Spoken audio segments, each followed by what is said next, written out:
కొద్ది రోజుల్లో ఆంధ్రప్రదేశ్లో ఎలక్షన్స్ ఉన్నాయి కదా, మరి ఏ పార్టీ గెలుస్తుంది అనుకుంటున్నారు మీరు? I'm expecting Chandrababu Naidu will going to become again the CM.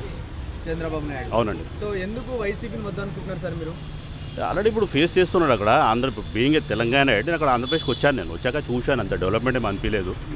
But already we experience Chandrababu Naidu సార్ది చూసాం కదా, డెవలప్మెంట్ విజనరీ లీడర్. కాబట్టి డెఫినెట్లీ మళ్ళీ చంద్రబాబు నాయుడు గారు వస్తారనుకుంటున్నాను. మీరు చూసిన దాన్ని బట్టి, అదేవిధంగా మీరు విన్న దాన్ని బట్టి జగన్ గారి లాస్ట్ 5 years పరిపాలన ఎలా అనిపించింది అనుకోవచ్చు? అక్కడ నా ఫ్రెండ్స్ చాలామంది ఆంధ్ర వాళ్ళు ఉన్నారు కదా, చెప్తారు కదా అక్కడ ఏం డెవలప్మెంట్ లేదని చెప్పి. ప్రాక్టికల్ నేను కూడా అక్కడ వెళ్ళి చూశాను. కంపేర్ టు ఇక్కడ లాగా లేదు, తెలంగాణలో ఉన్నట్టయితే అక్కడ డెవలప్మెంట్ ఏం లేదు అనిపించట్లేదు. బట్ పీపుల్ కూడా అనుకుంటున్నారు they want change again once again. అంటే రోడ్ల వ్యవస్థ కావచ్చు, ఐటీ ఇండస్ట్రీస్ కావచ్చు, అవన్నీ తీసుకొస్తారు అనుకోవచ్చు. అంటే లేదు, చాలామంది అక్కడ ఉన్న సిటిజన్స్ అంతా either they have to go to Hyderabad or Chennai, Bengaluru. అక్కడ పీపుల్ కూడా ఆలోచిస్తున్నారు కదా ఎంతసేపు మేము వేరే దగ్గరికి వెళ్ళాలని చెప్పేసి. అక్కడ పీపుల్ కూడా వాళ్ళు చేంజ్ అయ్యిండొచ్చు, మైండ్ సెట్ చేంజ్ అయ్యింది అనుకుంటున్నాడు. నేను డెఫినెట్లీ జగన్ గారికి 151 సీట్లు వచ్చాయి కదా సార్. సో ఈసారి 175 గెలుస్తామని చెప్తున్నారు. మరి ఈసారి ఎన్ని రావచ్చు అనుకుంటున్నారు? ఏ పార్టీ అయినా నేను గెలుస్తానే అని చెప్తుంది కదా, నేను ఓడిపోతాను నేను చెప్పుకోదు కదా. ఎవరైనా వాళ్ళకు పైన వాళ్ళ పక్కన ఉండే చూసి మేమే గెలుస్తాం అనుకుంటారు, జైలు కొట్టారు మేమే గెలుస్తాం అనుకుంటారు. బట్ రియల్ ఫ్యాక్ట్స్ అనేవి డౌన్ లెవెల్ బయట పబ్లిక్ తెలుసు కాబట్టి డెఫినెట్లీ చంద్రబాబు నాయుడు గారు వస్తారని మేము అనుకుంటున్నాం. సార్ గతంలో చంద్రబాబు నాయుడు గారి పరిపాలన చూశారు కదా, సో ఈసారి జగన్ గారి పరిపాలన చూశారు. సో ఎవరు హామీలను కరెక్ట్గా నెరవేర్చి ఉంటారు, అదేవిధంగా వాళ్ళిద్దరి మధ్య తేడా ఏంటి? చంద్రబాబు నాయుడు చెప్తున్నాను కదా, ఆయన విజనరీ ఉన్న లీడర్ కదా. ఆయన పబ్లిక్ వెల్ఫేర్ కోసం చూశాడు, సేమ్ టైం డెవలప్మెంట్ చూశాడు. దాన్ని బట్టి జగన్ గారు అంటే మనం ఏం చెప్తాం, ఆల్రెడీ తెలుసు కదా ఏం డెవలప్మెంట్ అన్ని స్కీమ్స్ తోటి అలా అప్పులే అవుతుందని తెలుసు స్టేట్. కాబట్టి అప్పులతో కాకుండా మామూలుగా నీకు రెవెన్యూ ఈజ్ మోస్ట్ ఇంపార్టెంట్ కదా స్టేట్కి, పబ్లిక్ని అప్పులు కాకుండా. ఆల్రెడీ వేరే కంట్రీస్ కూడా చూస్తున్నాం మనం, శ్రీలంక, పాకిస్తాన్ అలా కావద్దనే కదా అది అందరూ ఆలోచించారు. జగన్ గారు ఏమంటున్నారంటే చంద్రబాబు నాయుడు గారు చేసిన అప్పుల కంటే నేను చేసింది చాలా తక్కువ ఉన్నాయి కదా అని చెప్తున్నారు కదా. మనం ఎలా చెప్పగలుగుతాం? కాగ్ రిపోర్ట్ తీసి చూడాలి, నేను ఎలా చెప్తా? ఇప్పుడు నిర్మలా సీతారామన్ లాస్ట్ టైం పార్లమెంట్లోకి చెప్పారు కదా, ఏమని చెప్పారు? చంద్రబాబు నాయుడు చేసిన అప్పుల కంటే జగన్మోహన్ రెడ్డి గారు చేసిన అప్పులు చాలా తక్కువ ఉన్నాయని. ఎవరు చెప్పినా సరే కాగ్ రిపోర్ట్ చూడండి boss, CAG report is correct కదా, ప్రూఫ్ ఆఫ్ ఎవిడెన్స్ ఉంటుంది. కాగ్ రిపోర్ట్ చెప్పగలుగుతుంది ఏది చేసిందా లేదా అని చెప్పేసి. దాన్ని బట్టి నేను చెప్తున్నాను again Chandrababu Naidu going to become the CM. Pawan Kalyan garu పొత్తుతో వస్తున్నారు కదా చంద్రబాబు నాయుడు గారు. సో మరి ఎన్ని సీట్లు రావచ్చు అనుకుంటున్నారు? లాస్ట్ టైం అయితే 24 సీట్లు వచ్చాయి, మరి ఈసారి 175 ఎన్ని రావచ్చు అనుకుంటున్నారు? ఎవరికి 175 అంటే లాస్ట్ టైం అంటే టోటల్గా 175 సీట్స్ ఏపీలో.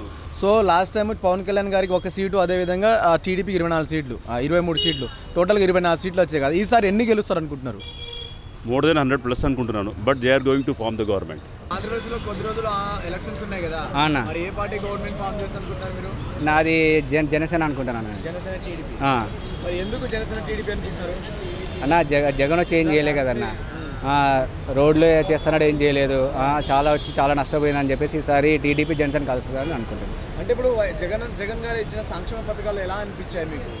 ఆడ ఏం చేసినాను అసలు ఆడనొచ్చా ఏం చేసినాను వచ్చి మొత్తం అంతా ఆగిపోయింది కాబట్టి సంపూర్ణ మద్యపానం నిషేధం చేస్తామని చెప్పారు కదా జగన్ గారు, చేశారా?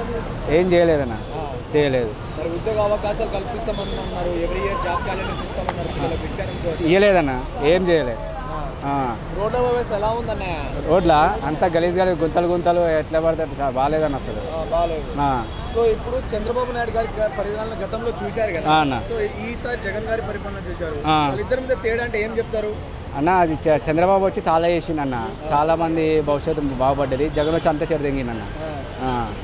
ఇప్పుడు జగన్ గారు ఇచ్చిన సంక్షేమ పథకాలు ప్రజల్లో చాలా గట్టికి వెళ్ళాయి. నేను ఇచ్చిన సంక్షేమ పథకాలు 175 సీట్లకు 175 సీట్లు గెలుస్తామని చెప్తున్నారు. సో ఎన్ని సీట్లు గెలవచ్చు అనుకుంటున్నారు? నాకు తెలిసి 30 కూడా వస్తే రావు అన్న, నాకు డౌటే. అంటే జస్ట్ మాటలు అంతేగాని రావు, కన్ఫర్మ్ రావన్న. ఓకే అన్న, ఇప్పుడు జగన్ రోజా మాట్లాడుతున్నారు ఇష్టం వచ్చినట్టు వాళ్ళే అంతే లపాకి బ్యాచ్ అన్న, వేస్ట్. వాళ్ళ గురించి మాట్లాడినా వేస్ట్, అన్నీ ఏం చేసినా అన్నీ అంతా వేస్టే. వాళ్ళు ఏం మాట్లాడినా పవన్ కళ్యాణ్ పీకని కూడా పీకలేరు.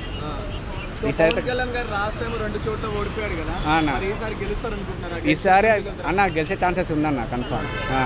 లాస్ట్ వాళ్ళు ఏంటంటే ఫ్యాన్స్ అంటారు కానీ లాస్ట్ మూమెంట్లో ఓటు వచ్చే మూమెంట్లో ఇంకా లొంగి అటుపోతారు. అట్లా ఈసారి అయితే కన్ఫర్మ్ వస్తే రావచ్చు అన్న. 175కి టీడీపీ జనసేన ఎన్ని సీట్లు కొట్టచ్చు అనుకుంటున్నారు? ఒక 100 అట్లా కొట్టచ్చా? 120 దాకా రావచ్చు అన్న. 120 అన్న. టీడీపీ జనసేన గవర్నమెంట్ ఫామ్ చేస్తే ఉద్యోగ అవకాశాలు, ఆంధ్ర రాష్ట్ర డెవలప్మెంట్, పిల్లలకు ఉద్యోగ అవకాశాలు ఎలా ఉండబోతున్నాయి అనుకుంటున్నారు ఫ్యూచర్లో? భవిష్యత్తు మారుతాయి అన్న, చాలామంది జీవితాలు మారుతాయి, చాలామంది బాగుపడతారు.